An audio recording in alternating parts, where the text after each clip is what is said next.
I'm so sorry. I think I entered the wrong room. I'll leave right away. No, please stay. These walls get smaller every hour and I could really use the company. Let me show you how venture capital works. It's actually fascinating once you understand it. And let me teach you my mom's old once you know the secret. Elena Castellanos, will you marry me? Not the CEO, not the billionaire.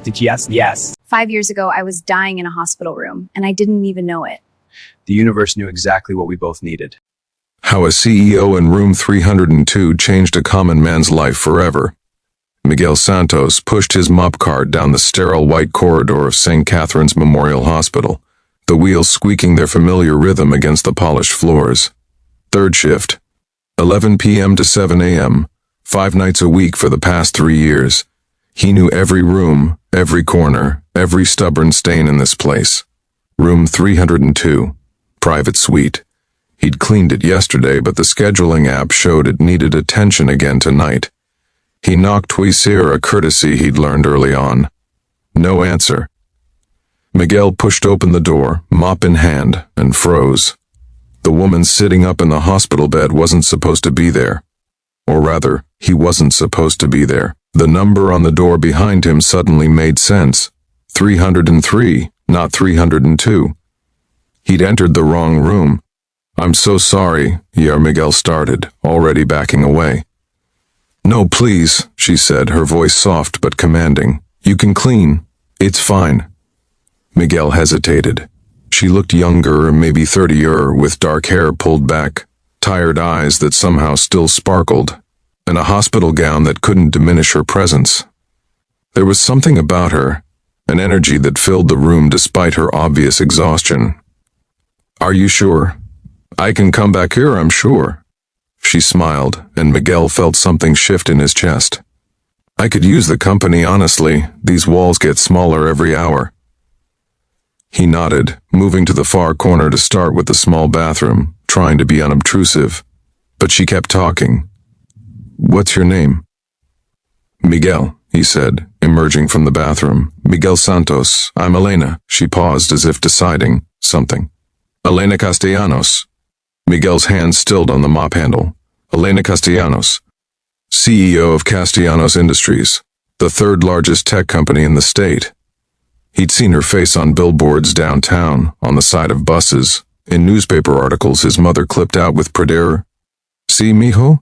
A Latina at the top. You could do great things too." "I know who you are," Miguel said quietly. Elena's face fell slightly, that guarded look he'd seen in magazines settling over her features. "Of course you do. My mom's a huge fan," Miguel added quickly. "She says you're changing the world." Something in Elena's expression softened. "Your mom sounds wonderful." "She is." Miguel resumed mopping, but the silence felt different, less awkward, more companionable. "What are you in for, if you don't mind me asking?" "Appendicitis. Emergency surgery 2 days ago. They're keeping me for observation because apparently even CEOs can't negotiate with their own bodies." She laughed, but Miguel heard the frustration underneath. "I had a board meeting yesterday, a product launch next week. Quarterly earnings calorie, you need to rest," Miguel interrupted gently, surprising himself. "Your company will survive a few days without you." Elena stared at him, and for a moment Miguel worried he'd overstepped. But then she laughed, really laughed. Not the polite corporate chuckle he'd heard in interviews. "No one said that to me in years," she said. "Everyone's always telling me what I need to do, what I should be working on, which fires I need to put out. But rest?" She shook her head. "That's not in the vocabulary." Miguel leaned on his mop, studying her. Maybe it should be. They talked for an hour that night. Miguel should have finished and moved on to the next room, but Elena kept asking questions about his family, his dreams, his life. Not in the way wealthy people sometimes did, with that detached curiosity that made you feel like a museum exhibit. She listened like she genuinely cared. He told her about his mother, a seamstress who'd crossed the border with nothing but hope and determination, about his sister in nursing school, about the community college classes he took during the day, studying business because he wanted to open his own cleaning company someday, to give opportunities to people like him. Elena's eyes lit up. "That's ambitious. That's survival," Miguel corrected, but he smiled. Can't push a mop forever. No, Elena said softly. I suppose you can't. Miguel wasn't scheduled to clean room 303 the next night, but he found himself there anyway, knocking on the door at 2 a.m. Come in, Elena's voice called out. She was awake, laptop balanced on her knees despite the late hour. When she saw Miguel, her face transformed with a smile that made his heart stutter. I thought you might come back, she said. I'm not supposed to be here. Neither am I, technically. I checked myself out this morning, then checked back in this afternoon when I collapsed during a Zoom call. She closed the laptop with a guilty expression. Old habits. Miguel set down his mop and walked to her bedside, surprising himself with his boldness.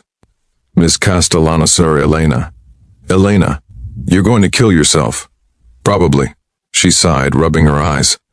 But I don't know how to stop. Why not? The question hung in the air between them.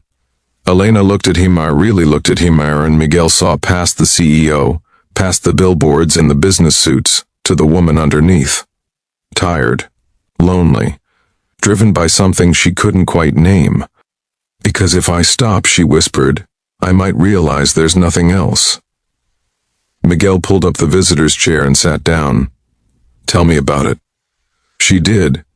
For the next 2 hours, Elena Castellanos poured out her story to a janitor she'd known for exactly 24 hours.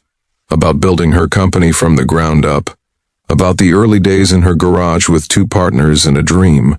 About the thrill of that first contract, the terror of that first payroll. The triumph of going public. About how success had meant sacrifices. Friendships that faded. Relationships that couldn't survive her schedule. Family dinners missed, holidays worked through. Life measured in quarters and profit margins. I'm 32 years old, she said, and I can't remember the last time I did something just because I wanted to. Not because it was strategic or beneficial or good for the company, just because. What would you do? Miguel asked. If you could do anything right now? Elena thought for a long moment. I'd go to the beach. Not one of those corporate retreats or team-building things. Just sit on the sand and watch the waves. Maybe read a book that has nothing to do with business.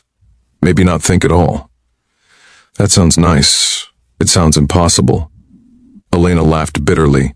I have 17 board members, 3,000 employees, and shareholders who expect growth every single quarter. I can't just why not? There it was again, that simple question that cut through everything. Because they need me, do they? Miguel leaned forward. Or have you convinced yourself they do so you don't have to face the question of who Elena Castellanos is when she's not the CEO? Elena's eyes filled with tears. That's not fair. No, Miguel agreed softly. But it's true, isn't it? She didn't answer, but she didn't have to. The silence was answer enough. Miguel came back every night for a week. Elena was supposed to be discharged after 3 days, but a complication with her incision kept her there longer. Miguel suspected she might have exaggerated her symptoms to buy more time away from the office, time to think, time with him. They were from different worlds, he knew that. She was a CEO worth hundreds of millions, he was a janitor taking night classes. She lived in a penthouse downtown. He shared a 2-bedroom apartment with his mother and sister. She wore Chanel to board meetings, he owned 3 pairs of work pants. But in room 303, at 2 a.m., none of that mattered. They talked about everything. Books, movies, childhood dreams, embarrassing moments, first kisses, worst dates. Elena confessed she'd never been to a baseball game. Miguel admitted he'd never been on a plane. She taught him about venture capital and market disruption. He taught her how to make his mother's Alba 3 Indigas recipe from memory. On the 5th night, Elena asked, what would you do if money wasn't an object? Miguel didn't hesitate. I'd take care of my family.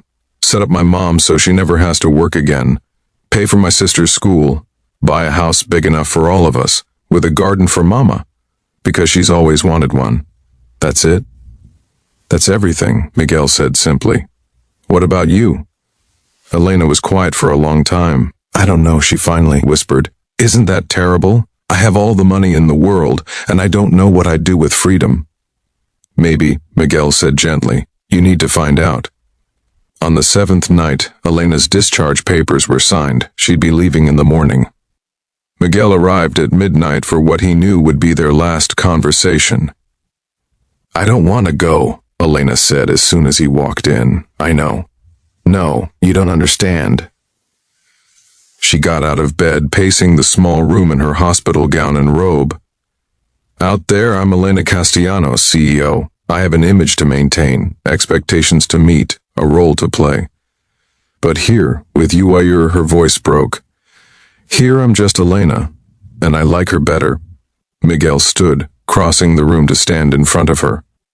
"You could be just Elena anywhere. You're choosing not to be. It's not that simple, isn't it?" He took her hand, feeling the smoothness of her palm against his calloused fingers. "You built an empire from nothing. You changed an entire industry. You're one of the most powerful women in the country, and you're telling me you can't figure out how to live your own life?" "I'm scared," Elena whispered. "Of what?" "Of being ordinary, of not mattering." Miguel lifted her hand to his chest, letting her feel his heartbeat. "You matter to me, not CEO Elena, just Elena. The woman who cries during Pixar movies and can't whistle and has 17 freckles on her left shoulder." 18, she corrected automatically, then laughed through her tears. "You counted? I noticed things." Miguel smiled. "It's a hazard of the job." Elena looked up at him, and Miguel saw it tear that moment when everything changes, when the world tilts on its axis and realigns into something new. "I don't know what happens now," she said. "Neither do I. This is crazy, probably. You're a janitor. I'm a CEO. The press would have a field day. My board would lose their minds. There are protocols, optics, shareholders to consider." Miguel kissed her. Softly at first, tentatively, giving her every opportunity to pull away. She didn't. Instead, she wrapped her arms around his neck and kissed him back like he was air and she'd been drowning. When they finally broke apart, both breathless, Elena was crying again. "I'm so tired," she whispered against his chest. "I'm so tired of being strong all the time." "Then rest," Miguel said, stroking her hair. "I've got you." The media storm was everything Elena had predicted and worse. When she showed up to her first board meeting after being discharged with Miguel as her guest, the photograph went viral within an hour. Tech Titan's mystery man read the headlines. From mop to top, CEO's new romance raises questions. The board demanded a meeting. Shareholders expressed concern. Her PR team went into crisis mode. 3 board members threatened to resign. Elena stood in front of them all in the conference room on the 47th floor and said 6 words that changed everything. "I'm taking a leave of absence." The room erupted. Impossible. Unacceptable. Who would run the company? What about the product launch? What about quarterly earnings? Elena let them shout themselves out, then spoke into the silence.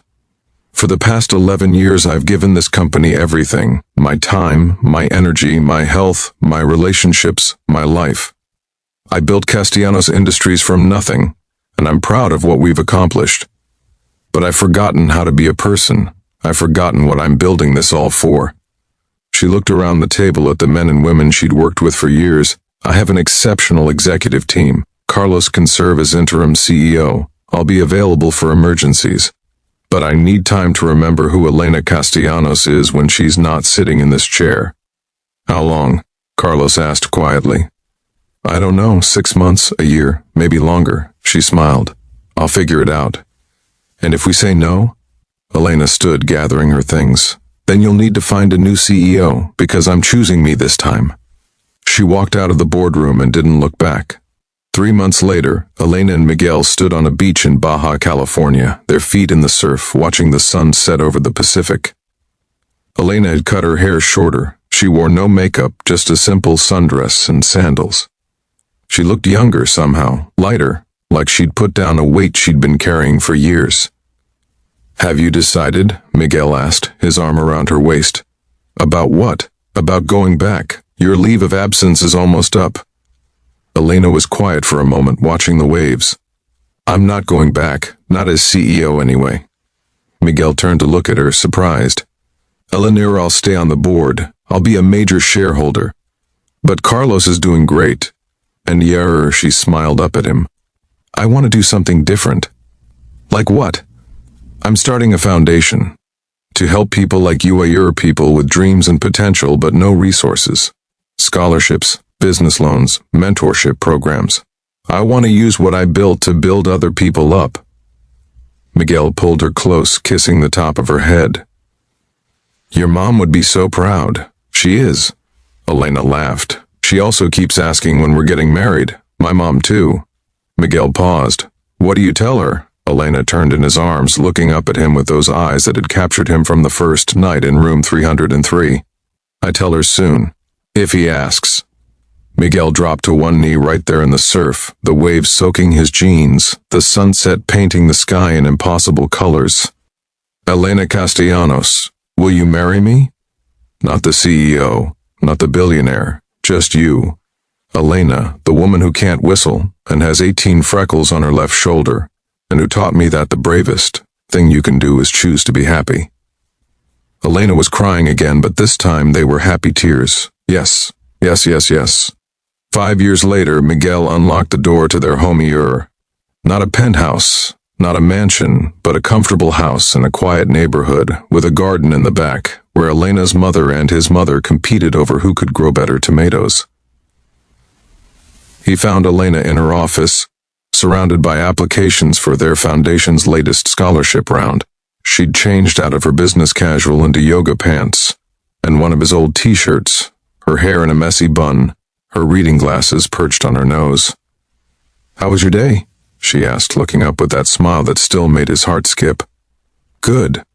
We landed that corporate contract for the new building downtown. Miguel's cleaning company now employed 30 people, most of them immigrants he'd trained himself. How was yours? Amazing. We're funding 200 scholarships this year, and I had lunch with 3 of our first recipients, so they're all starting their own businesses now. Miguel sat on the edge of her desk, looking at the woman he'd accidentally found in a hospital room 5 years ago. The woman who'd been brave enough to walk away from everything she'd built to build something better. I love you, he said simply. Elena took off her glasses, standing to wrap her arms around him. I love you too, even if you did walk into the wrong room that night. Best mistake I ever made. It wasn't a mistake, Elena said, kissing him softly. It was fate. The universe knew I needed someone to tell me it was okay to rest, to be just Elena. And now, she said, smiling against his lips, I'm exactly who I'm supposed to be. Outside, the sun was setting over their little house with its competing gardens. Somewhere in the kitchen, their mothers were cooking dinner together, arguing cheerfully in Spanish about the proper ratio of cumin to coriander. It wasn't a fairy tale. It was better. It was real. And it had all started with a janitor, a mop, and the wrong.